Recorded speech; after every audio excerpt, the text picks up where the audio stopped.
Greetings of the day, welcome to Overseas Admit. Imagine this, you're sitting in the IELTS exam, the audio is playing, you're confident, you hear the answers clearly, you write it down. And after the test, you discover that answer was completely wrong.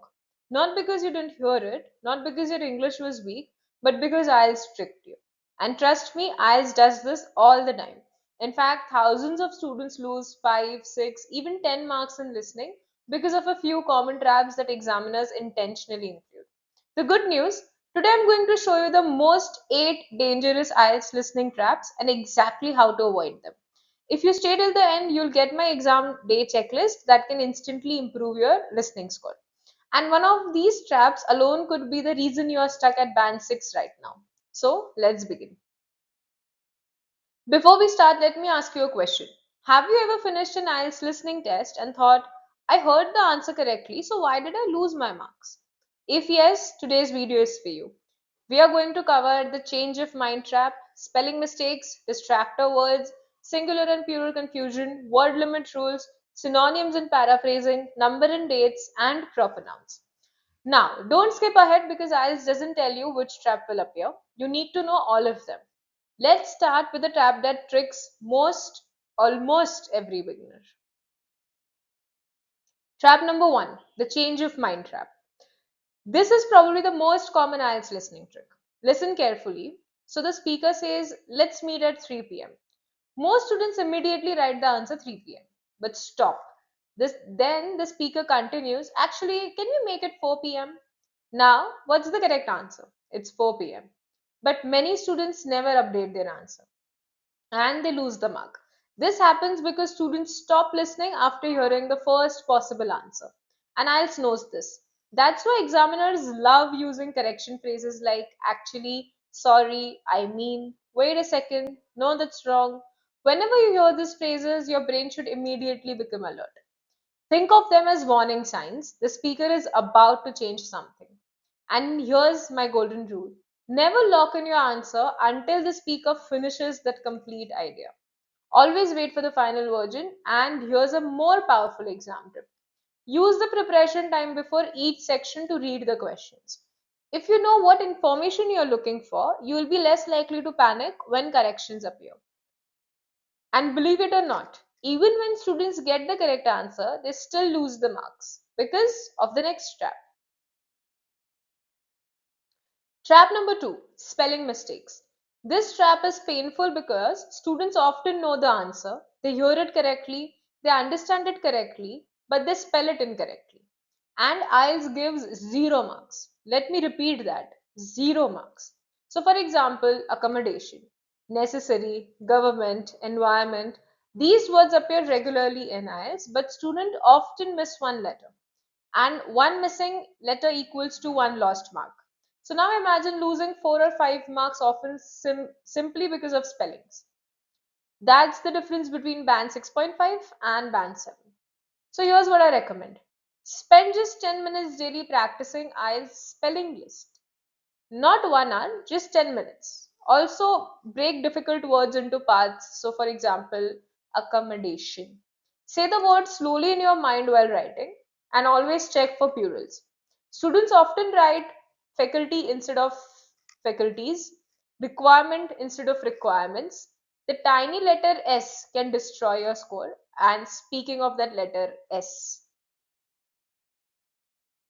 trap number three, distractor words. This is where IELTS become a game of attention. The examiner gives you an answer and then immediately takes it away. Listen to this. The meeting will be held on Tuesday. No, wait, Wednesday. Most students hear Tuesday, write it, move on, and lose the marks. That's exactly what IELTS want. Look at first four common distractors. First, correction distractors. The answer changes later. Second, synonym distractors. The speaker uses a different word than the one in the question. Third, negative distractors. The speaker say, we do not accept credit cards. Student hear credit cards and write it wrong. Fourth, list distractors. Several options are mentioned, but only one is correct. So what's the solution? Never jump to the conclusions. Keep listening until the complete sentence finishes. Remember, IELTS isn't testing hearing, it's testing your attention. Now let's talk about two traps that look tiny but destroys your score. First, singular and plural. Imagine the correct answer is libraries and you write library. Everything else is correct, but IELTS marks it wrong. Why? Because the grammar doesn't match. Always check the question carefully. Look for clues like an, is, are, facilities, faculty, students. These clues tell you whether the answer should be singular or plural. Now the second trap, word limits. This one is brutal. The instructions say not more than 2 words. You write 3 words. The answer is immediately wrong. Even if every word is correct. Many students think, but my answer makes sense. IELTS doesn't care if it does. Rules are rules. Always count carefully. Remember that articles like a and the count as words. So before moving to the next question, quickly check your word count. One extra word can cost a mark. Now we are entering the advanced traps that usually separate band 6 students from band 8. Trap number 6, synonyms and paraphrasing. This is huge. The exact word in the question usually doesn't appear in the audio. For example, the question says cost. The speaker often says price or fee or charge. The meaning is same, but the word is different. Band 7 and Band 8 students recognize this immediately. Lower band students often miss it. So whenever you learn a new word, learn at least 3 synonyms. Now, trap number 7, number and dates. These sound easy, but it's not. IELTS loves confusing students. You might hear 1500 and write 15. Wrong. Or hear the 5th of March and panic about formatting. The solution is simple. Stay calm and write exactly what you hear according to the instructions. Now, trap number 8, proper nouns. Names, places, companies, these are often spelled out letter by letter. So, for example, name is Sarah, that's Sarah. If you miss one letter, you lose the mark. So, whenever a name appears, slow down mentally and focus completely. The speaker often repeats the spelling, use that second chance.